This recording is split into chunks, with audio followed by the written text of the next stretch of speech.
Everyone, welcome to channel learn with ease. आज हम solve करेंगे dissolution of a partnership firm chapter से question number 26 and 27।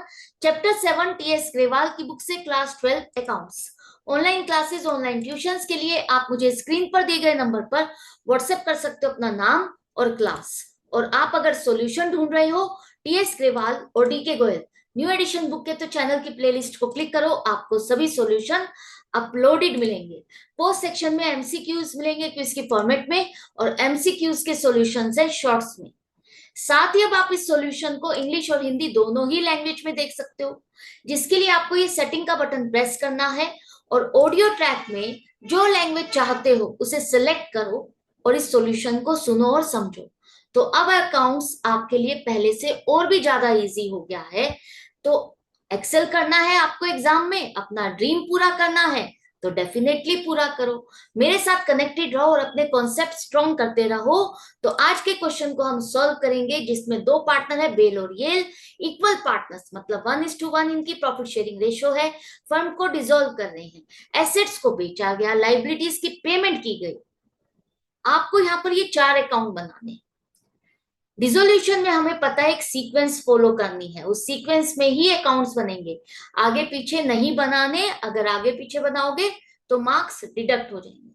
तो सबसे पहले रियलाइजेशन अकाउंट बनेगा, उसके बाद अगर पार्टनर ने फर्म को लोन दिया है या लिया है वो अकाउंट, थर्ड नंबर पर कैपिटल अकाउंट और लास्ट में बैंक या कैश अकाउंट आपको बनाना है। बेशक यहाँ पर नंबर कुछ भी दिया है लेकिन आपको सीक्वेंस में ही अकाउंट्स बनाने हैं। तो फॉर्मेट तैयार रखो और जल्दी जल्दी पोस्टिंग करते जाओ। तो सबसे पहले रियलाइजेशन अकाउंट में हम अपनी एसेट्स को ट्रांसफर करेंगे, जो वैल्यू बैलेंस शीट में है उसी वैल्यू से। बिल्डिंग आएगी 45,000, machinery 15,000, furniture 12,000, debtors 8,000, stock 24,000। Bank का बैलेंस यहाँ पर ट्रांसफर नहीं होगा। इसी तरह से आपको लाइबिलिटीज में आउटसाइड लाइबिलिटीज क्रेडिट साइड पे ट्रांसफर करनी है। तो कैपिटल के बैलेंसेस आउटसाइड लाइबिलिटीज नहीं है। जनरल रिजर्व ये बाहर के बाहर पार्टनर्स में डिस्ट्रीब्यूट होगा, प्रॉफिट शेयरिंग रेशियो के हिसाब से उनके कैपिटल अकाउंट में क्रेडिट होगा। लोन बाय पार्टनर, अगर पार्टनर ने फर्म को लोन दिया है, ये भी आउटसाइड लाइबिलिटीज में कवर नहीं होता। पार्टनर के अलावा जो आपकी लाइबिलिटीज है वो आपको यहाँ पर शो करनी है। तो बाय क्रेडिटर्स लिखो 14,000। अब सारी चीजें ट्रांसफर करने के बाद आप अगर एसेट्स को बेचोगे, जो पैसा मिलेगा वो दिखाओगे क्रेडिट साइड पर। हमने एसेट्स को बेचा तो क्या लिखे, बाय बैंक अकाउंट। पैसा मिलेगा तो बैंक में ही आएगा या कैश आएगा, तो बाय बैंक अकाउंट आप यहाँ पर लिखोगे। यहाँ पर आपको कैश नहीं लिखना। क्यों नहीं लिखना? एक तो बैलेंस शीट में आपका बैंक का बैलेंस ही आ रहा है, दूसरा आपको बनाने के लिए भी बैंक अकाउंट ही का है, तो आपको सारी ट्रांजैक्शंस, इसका मतलब बैंक के थ्रू ही करनी है। तो पहली एसेट स्टॉक आपने बेचा 22,000, इसके बाद डेटर्स से पेमेंट मिली 7,500, मशीनरी 16,000 और बिल्डिंग 35,000। ये 4 एसेट्स के लिए आपको पैसा मिला 80,500। हमारी थी 5 एसेट्स, जिसमें से 4 एसेट्स के लिए आपको पैसा मिल गया। फर्नीचर का क्या हुआ? फर्नीचर ये वो एसेट है जो आपके एक पार्टनर ने खरीद ली है और 9,000 रुपीज में खरीदी। तो एक तरह से ये भी आपने एसेट बेची है। किसको? मार्केट में नहीं, अब पार्टनर को बेची। तो पार्टनर को बेचने पर अब आपको ये माना जाएगा कि पैसा नहीं मिला, आप उसके कैपिटल अकाउंट को ही डेबिट कर दोगे। तो बाय येल्स कैपिटल अकाउंट 9,000 की ये पैसा हमें उससे लेना है। सारी एसेट्स कवर हो गई। इसी तरह से अब आपको चेक करना है लायबिलिटीज का। तो क्रेडिटर्स की पेमेंट के बारे में क्या यहाँ पर कुछ इंफॉर्मेशन दी है कि हमने कितना पैसा पे किया? नहीं, कोई इंफॉर्मेशन नहीं है। तो आपको यही मान के चलना है जितने भी क्रेडिटर्स थे सारी हमने पूरी फुल पेमेंट की। तो डेबिट साइड पर आएगा टू बैंक अकाउंट 14,000। इसके बाद आपने कुछ रियलाइजेशन एक्सपेंसेस की पेमेंट की है, खर्चा है इस मूवमेंट पे, तो आपको यहाँ पर पे करना है, तो वो रियलाइजेशन अकाउंट में ही दिखाओगे टू बैंक अकाउंट 2,500। ये तो थी वो बातें जो रियलाइजेशन अकाउंट से रिलेटेड थी। लेकिन यहाँ पर कुछ लिखा है कि जो बेल ने फर्म को लोन दिया था 3,000 का, उसके लिए हमने उसको 2,500 की पेमेंट की और हमारा अकाउंट क्लियर हो गया। 500 रुपीज आपने कम पेमेंट की, तो ये जो 500 रुपीज की आपकी सेविंग हुई है ना, ये आपका रियलाइजेशन अकाउंट में शो किया जाएगा। जो भी liabilities other than realisation account की जो आप बाहर पेमेंट करते हो और उस टाइम पर आपकी जो सेविंग होगी वो आपको रियलाइजेशन अकाउंट पे क्रेडिट साइड पे दिखानी है, और अगर यहाँ पर कोई एक्स्ट्रा एक्सपेंस होता है तो वो आपको डेबिट साइड पे दिखाना है। क्यों दिखाना है, देखो ध्यान से समझो। लोन अकाउंट हमको बनाना है तो क्रेडिट साइड पर आप दिखाओगे लाइबिलिटी है बाय बैलेंस बीडी 3000, आपने इसमें से पैसा कितना पे कर दिया, डेबिट साइड पर आएगा टू बैंक अकाउंट 2500। अब ये तो अकाउंट क्लोज नहीं हुआ, 500 का बैलेंस आ रहा है। आगे आपको क्लोजिंग बैलेंस कैरी ऑन नहीं करना, शो नहीं करना, फर्म डिसॉल्व हो रही है तो वो 500 कहां जाएगा, वो आपकी 500 की सेविंग है जिसको आप रियलाइजेशन अकाउंट में ही क्रेडिट साइड पे ट्रांसफर करोगे। क्लियर है, अब समझ में आ गया। आ जाते हैं वापस रियलाइजेशन अकाउंट में। तो आपने सारी चीजों को कवर कर लिया, अब चेक करो कि प्रॉफिट है या लॉस है। हमारा डेबिट साइड का टोटल ज्यादा है मतलब लॉस, लॉस है 16,500 का। दोनों पार्टनर्स में प्रॉफिट शेयरिंग रेशियो के हिसाब से डिस्ट्रीब्यूट किया तो इन दोनों के कैपिटल अकाउंट को आप डेबिट करोगे। बाय लॉस ट्रांसफर टू वेल्स कैपिटल अकाउंट 8,250, येल्स कैपिटल अकाउंट 8,250, एंड में लिखो टोटल। अब आपको बनाना है क्या, पार्टनर्स कैपिटल अकाउंट। रियलाइजेशन के बाद आपको लोन अकाउंट बनाना है जो कि मैंने आपको समझा दिया। अब आ जाते हैं हम कैपिटल अकाउंट पे। तो कैपिटल अकाउंट में सबसे पहले लिखो ओपनिंग बैलेंसेस जो पार्टनर्स के कैपिटल के हैं 50,000 40,000। इसके बाद येल ने हमारा फर्नीचर खरीदा जिसके लिए हमने इसके कैपिटल अकाउंट को डेबिट किया टू रियलाइजेशन अकाउंट 9,000। रियलाइजेशन का लॉस यहां पर ट्रांसफर करोगे डेबिट साइड पर टू रियलाइजेशन अकाउंट 8,250 8,250। इसके अलावा जो बैलेंस शीट में जनरल रिजर्व है, जैसा कि मैंने आपको बताया था, ये बाहर की बाहर पार्टनर्स में इनकी प्रॉफिट शेयरिंग रेशियो में डिस्ट्रीब्यूट होगा, इनके कैपिटल अकाउंट में आप क्रेडिट करोगे। तो bye general reserve account 4,000 4,000। Next, अब क्या बचा, अब कुछ नहीं बचा। अब आपको चेक करना है कि किसका कितना बैलेंस आ रहा है, उसको पेमेंट करके क्लियर करें। तो बेल का क्रेडिट साइड का टोटल माइनस डेबिट साइड का करने पर बैलेंस आता है 45,750, जो कि हम इसको पेमेंट करेंगे। इसी तरह से येल का आ रहा है 26,750। इन दोनों को ये पेमेंट की, इनके अकाउंट क्लियर हो गए। लाइबिलिटीज की, पार्टनर्स की कैपिटल की लाइबिलिटी भी हमारी कंप्लीटली क्लियर हो गई है। अब बैंक अकाउंट आपको बनाना है। तो बैंक अकाउंट में हमारे पास बैलेंस शीट में जो ओपनिंग बैलेंस है 11,000 वो लिखो। इसके बाद एसेट को बेच करके आपको पैसा मिला था 80,500। इसमें से आपने क्रेडिटर्स को पेमेंट की 14,000 और किसको पेमेंट की आपने, रियलाइजेशन एक्सपेंसेस 2,500 की पेमेंट की। इसके बाद आपने बेल के लोन की पेमेंट की 2,500, ये आप दिखाओगे क्रेडिट साइड पर। और क्या पेमेंट की, और आपने यहां पर पहले पैसा रिसीव और तो कहीं से करना ही नहीं था, बस अब तो आपको दोनों पार्टनर्स की कैपिटल की ही बैलेंसेस की पेमेंट करनी है। तो by Bell's capital account 45,750, by Yell's capital account 26,750। हमने अपने जो एसेट बेची, पैसा मिला, लाइबिलिटीज की पेमेंट की। अब क्या हमारे पास कुछ क्लोजिंग बैलेंस आ रहा है बैंक का, बैंक का क्लोजिंग बैलेंस नहीं आना चाहिए। दोनों साइड का टोटल मैच करना चाहिए। अगर मैच नहीं कर रहा, इट मींस कहीं ना कहीं मिस्टेक हुई है, आपने कुछ ना कुछ मिस कर दिया है। तो बैंक अकाउंट एक आपका प्रूफ है कि आपने क्वेश्चन को करेक्टली अटेम्प्ट किया है, अगर दोनों साइड का टोटल मैच करता है। अगर मैच नहीं करता तो इसका मतलब गड़बड़ है, चेक करना जरूरी है, राइट। तो इस क्वेश्चन के बाद नेक्स्ट क्वेश्चन में आ जाते हैं, क्वेश्चन नंबर 27। तीन पार्टनर है, शिल्पा, मीना और नंदा। प्रॉफिट शेयरिंग रेशियो 3:2:1 है। फर्म को डिसॉल्व कर रहे हैं, एसेट्स और लाइबिलिटीज की पेमेंट की गई। Realisation account, partners capital account और कैश अकाउंट आपको बनाना है। तो सबसे पहले रियलाइजेशन अकाउंट में आप अपनी एसेट्स को ट्रांसफर करो। लैंड 81,000, स्टॉक 56,760, डेटर्स 18,600, और नंदा ने कैपिटल का क्या आ रहा है, डेबिट बैलेंस आ रहा है। अगर एसेट साइड पर किसी पार्टनर के कैपिटल का बैलेंस है, इट मींस फर्म को इससे पैसा लेना है, तो ये बैलेंस रियलाइजेशन अकाउंट में ट्रांसफर नहीं होगा। पार्टनर के कैपिटल का चाहे डेबिट हो या क्रेडिट बैलेंस हो, आपको रियलाइजेशन अकाउंट में ट्रांसफर नहीं करना। कैश का बैलेंस भी रियलाइजेशन अकाउंट में नहीं आएगा। अब लाइबिलिटीज में आपको चेक करना है, कैपिटल के बैलेंसेस नहीं आएंगे। Bank loan outside liability 20,000, creditors हाँ ये आपको यहाँ पर दिखाना है 37,000, और यहाँ पर प्रोविजन फॉर डाउटफुल डेट्स आ रहा है 1,200। जनरली हमारी बैलेंस शीट में डेटर्स के साथ ही नीचे लिखा होता है less provision for doubtful debts.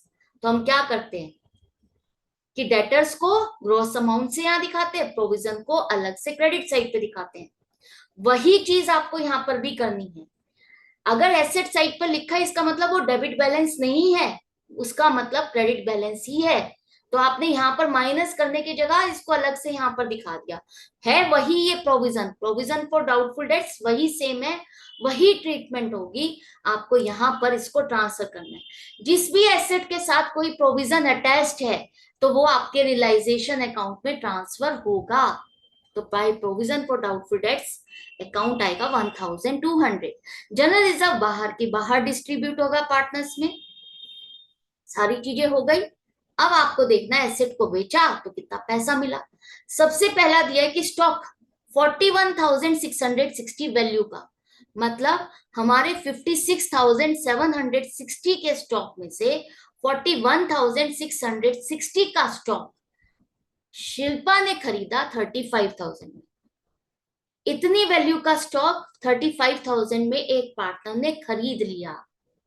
तो पार्टनर ने खरीदा है, एसेट को बेचा हमने, पार्टनर से पैसा नहीं मिला, तो कहां दिखाएंगे? क्रेडिट साइड पर बाय शिल्पास कैपिटल अकाउंट 35,000। इसके बाद बाकी स्टॉक का क्या हुआ? बाकी जो भी स्टॉक था वो हमने मार्केट में बेचा है 14,000 में, राइट? तो ये आप मार्केट में जो एसेट बेची है उसमें आप दिखाओगे। सबसे पहले इसके साथ ही आपको दिया है कि शिल्पा ने बैंक लोन को भी टेक ओवर कर लिया, फर्म की लाइबिलिटी की भी ये पेमेंट कर रही है। जो ये 20,000 का लोन है, अगर पार्टनर टेक ओवर कर रहा है, वो कहता है कि ठीक है मैं इसकी पेमेंट कर दूंगा, तो जैसे एसेट खरीदने पर आप उसके कैपिटल अकाउंट को डेबिट कर रहे हो, उसी तरह से अगर वो लाइबिलिटी की पेमेंट कर रहा है जिसके लिए फर्म को इसे पेमेंट करनी थी, तो आप उसके लिए ये मान के चलोगे कि फर्म ने इसको पैसा नहीं दिया, आप इसके कैपिटल अकाउंट को ही क्रेडिट करोगे 20,000 से। अब जो एसेट हमने मार्केट में बेची उसको लिखते हैं बाय कैश अकाउंट। हमारे पास यहाँ पर कैश का बैलेंस है, तो कैश के थ्रू दिखाओ कि एसेट्स हमने बेची। सबसे पहले स्टॉक जो बाकी का बचा था वो 14,000 में हमने बेच दिया। जितना भी स्टॉक बचा था अब हमारा 14,000 में हमने बेचा। डेटर्स से हमें पेमेंट मिली कितनी? ध्यान से समझना, 10,000 के जितने डेटर्स थे 10,000 के, उन्होंने तो 8,000 की पेमेंट की, ठीक है ये 8,000 आ गए। अब डेटर्स टोटल आपके कितने हैं? 18,600 के। 18,600 में से 10,000 की बात आपने कर ली, बाकी कितने बचे? 8,600, जिन्होंने आपको 50% अमाउंट ही पेमेंट की है। 50% मतलब 8,600 का 4,300 की पैसा मिला। तो 8,000 प्लस 4,300 टोटल अमाउंट 12,300 आपको डेटर से पैसा मिला। क्लियर है? ये दो पार्ट्स में स्प्लिट कर दिया गया। डेटर्स एक तो 10,000 रुपीज का और दूसरा डेटर 8,600 का।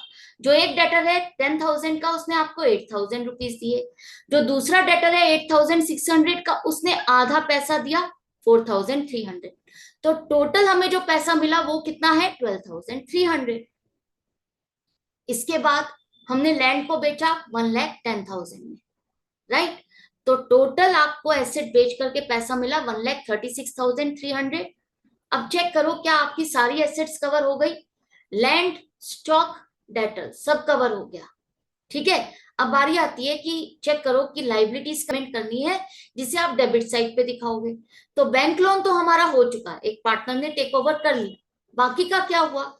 आगे रीड करो कि यहाँ पर रियलाइजेशन का खर्चा हुआ है 1,200। अब ये खर्चा है तो डेबिट साइड पे दिखाओगे टू कैश अकाउंट 1,200।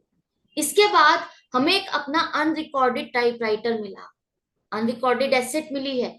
आपकी बैलेंस शीट में टाइपराइटर नाम की कोई भी एसेट नहीं है। जिसको बेचने पर आपको 6,000 रुपीज मिलेंगे, मार्केट वैल्यू इतनी की लगाई गई, जो कि आपके एक क्रेडिटर ने खरीद लिया। क्रेडिटर वो लाइबिलिटी जिसको आपको पेमेंट करनी थी 37,000 की, उसमें से एक क्रेडिटर को ये पसंद आ गया, उसने ये 6,000 का टाइपराइटर खरीद लिया। तो जब आपका टाइपराइटर आपने बेचा, चाहे बेशक आपने क्रेडिटर को बेचा, तो वो पैसा जो आपको मिलता वो कहाँ दिखाते? डेफिनेटली रियलाइजेशन अकाउंट में। अनरिकॉर्डेड एसेट है, लेकिन इस टाइम पर जो भी आपको एसेट मिलेगी उसको बेच करके पैसा मिलेगा, वो रियलाइजेशन अकाउंट में क्रेडिट साइड पर आएगा। इसी तरह से उस क्रेडिटर को आप पेमेंट करते तो कहाँ दिखाते? डेबिट साइड पर। तो 6,000 रुपीज का पैसा लेकर के इसी क्रेडिटर से इसी को ही वापस पे कर रहे हो आप, और दोनों ही चीज इसी अकाउंट में आपको शो करनी है, डेबिट और क्रेडिट साइड। तो 6,000 तक की एसेट और लाइबिलिटी जो आपस में सेटल हो गई वो आप भूल जाओगे, यहां पर रिकॉर्ड नहीं करोगे। यहां पर ये नहीं लिखा कि एक क्रेडिटर को आपने फुल एंड फाइनल सेटलमेंट में ये टाइपराइटर दिया है। यहां पर ये लिखा है कि उसने इतने रुपए का टाइपराइटर एक्सेप्ट कर लिया, बाकी की बैलेंस अभी आपको पेमेंट करनी है। तो 37,000 में से 6,000 का बैलेंस खत्म हो गया, बाकी 31,000 आपने पेमेंट की, तो to cash account 31,000 debit side पर आएगा। अब सारी चीजें हो गई, सारी लाइबिलिटीज भी। अब बारी आती है कि चेक करो कि प्रॉफिट है या लॉस है। हमारा यहाँ पर आ रहा है प्रॉफिट, क्योंकि क्रेडिट साइड का टोटल ज्यादा है। तो तीनों पार्टनर्स में डिस्ट्रीब्यूट होगा प्रॉफिट शेयरिंग रेशियो के हिसाब से, और इनके कैपिटल अकाउंट को आप क्रेडिट करोगे। To profit transfer to Shilpa's capital account 10,470, Meena's capital account 6,980, Nanda's capital account 3,490। End में लिखो total. Realisation account complete. Distribution के बाद आपको बनाना है पार्टनर्स कैपिटल अकाउंट, और ये सारी चीजें यहाँ पर ट्रांसफर करनी है, पोस्ट करनी है। तो सबसे पहले लिखो पार्टनर्स के कैपिटल के बैलेंसेस 80,000, 40,000। नंदा की कैपिटल का बैलेंस है आपका डेबिट बैलेंस, तो उसे आपको डेबिट साइड पे लिखना है, टू बैलेंस बीडी 23,000। अब यहाँ पर एक पार्टनर है जिसने एक एसेट को भी खरीदा था और एक लाइबिलिटी को भी टेक ओवर किया था, वो कौन है? शिल्पा। तो शिल्पा ने स्टॉक को खरीदा था 35,000, जिसके लिए उसकी पेमेंट नहीं की, तो उसके कैपिटल अकाउंट को ही आप डेबिट करोगे टू रियलाइजेशन अकाउंट 35,000। इसके बाद इसने एक लाइबिलिटी को भी टेक ओवर किया, जिसके लिए आपने इसके कैपिटल अकाउंट को क्रेडिट किया 20,000 से। प्रॉफिट आया रियलाइजेशन अकाउंट में, वो इनके तीनों के अकाउंट में आप क्रेडिट करोगे बाय रियलाइजेशन अकाउंट 10,470, 6,980, 3,490। नेक्स्ट आपका जो जनरल रिजर्व का बैलेंस है 12,000, ये तीनों पार्टनर्स में डिस्ट्रीब्यूट होगा इनके प्रॉफिट शेयरिंग रेशियो के हिसाब से 6,000, 4,000, 2,000। रिजर्व एक तरह से प्रॉफिट है, तीनों के लिए फायदा, तीनों के अकाउंट में क्रेडिट करोगे। अब ये सारी चीजें ट्रांसफर करने के बाद फाइनली जिसका जो बैलेंस है वो उसको पे किया जाएगा। तो शिल्पा की कैपिटल का बैलेंस क्रेडिट साइड का ज्यादा है, तो इसको पेमेंट हमें करनी है कितनी? 81,470 टू कैश अकाउंट 81,470। इसी तरह से मीना के क्रेडिट साइड का बैलेंस ज्यादा है, तो हमें इसे पेमेंट करनी है 50,980, और नंदा के कैपिटल का बैलेंस डेबिट साइड का ज्यादा है, जिससे हमें पैसा लेना है कितना? 17,510। तो बाय कैश अकाउंट लिखोगे कहां पर? क्रेडिट साइड पर 17,510। एंड में लिखो टोटल कैपिटल अकाउंट कंप्लीट। अब कैश अकाउंट आपको कंप्लीट करना है, फिनिश करना है। तो सबसे पहले बैलेंस शीट से ओपनिंग बैलेंस लिखो टू बैलेंस बीडी 10,840, और इसके बाद जो एसेट्स को बेच करके पैसा मिला 1,36,300 डेबिट साइड पर आएगा। आपने लाइबिलिटीज की पेमेंट की, कितनी पेमेंट की? क्रेडिटर्स की 31,000, जो पेमेंट की है वही यहां पर दिखाओगे, और जो आपने एक्सपेंसेस की पेमेंट की 1,200। तीनों पार्टनर्स में से एक पार्टनर से आपको पैसा लेना था, उसके कैपिटल का डेबिट बैलेंस था, वो है नंदा, तो डेबिट साइड पर आएगा टू नंदास कैपिटल अकाउंट 17,510। और जो दोनों पार्टनर से शिल्पा और मीना, उनके कैपिटल को आपको पेमेंट करनी थी, तो क्रेडिट साइड पर आएगा by Shilpa's capital account 81,470, by Meena's capital account 50,980। अब आपने सारी एसेट्स को बेचा, लाइबिलिटीज की पेमेंट कर दी एंड तक, आपके पास क्या कैश का बैलेंस आ रहा है? कितना आ रहा है? अगर आपका कैश का बैलेंस आया 1 रुपया भी, तो इसका मतलब आपने मिस्टेक की है, कहीं ना कहीं रॉन्ग हो गया आपका क्वेश्चन, आपको दोबारा से चेक करना पड़ेगा। तो यहां पर कैश अकाउंट का बैलेंस दोनों साइड का सेम आना चाहिए, तभी आपका क्वेश्चन इसका मतलब परफेक्ट है, कंप्लीट है, बिना मिस्टेक के। तो कैश अकाउंट क्या है? एक तरह से बैलेंस शीट, जहां पर दोनों साइड का बैलेंस मैच करना चाहिए। जितना पैसा आया उसे हमने लाइबिलिटीज की पेमेंट करने में खर्च कर दिया। तो आई होप ये दोनों क्वेश्चन आपको अच्छे से समझ में आ गए हैं। तो इसी तरह से आपको कनेक्टेड रहना है। अगर वीडियो हेल्पफुल लगे तो लाइक का बटन प्रेस करना और ज्यादा से ज्यादा फ्रेंड्स में शेयर करना। Good bye and take care.